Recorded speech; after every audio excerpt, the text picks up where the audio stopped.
داربستا فرمانداری یپگ شروان حلب لسر ملان بوم.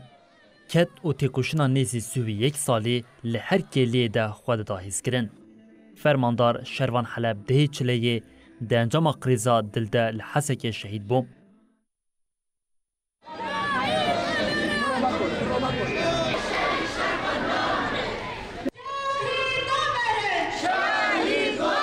خلکی تاخا شیخ مقصود و اشرفی ین حلبی اندامین سازین سیویل پارتین سیاسی شروان یپگ و یپج جبو اغرگرنا فرمانداری خاکون بون.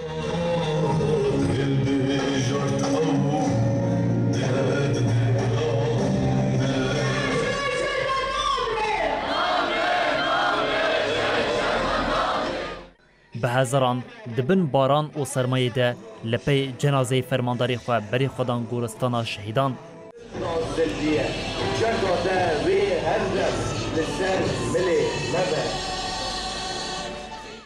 لگورستان فرماندارین یپگ و یپج روجدا افرین لسر تکوشنا شهید شروان آخویم.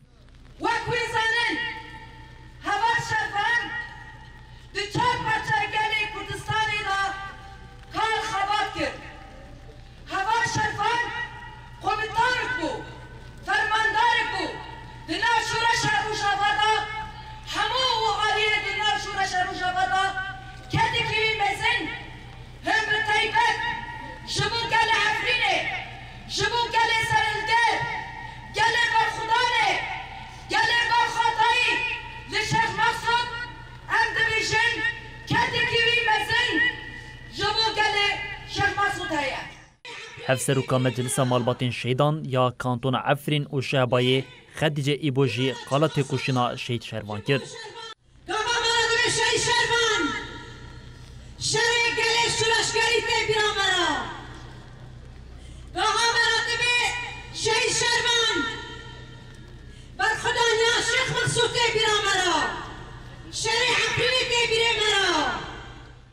پشتی خواندنا وثیقه شهادت جنازه شهید شروان حلب دناوا دروشمیان ده هاتو غرگرن.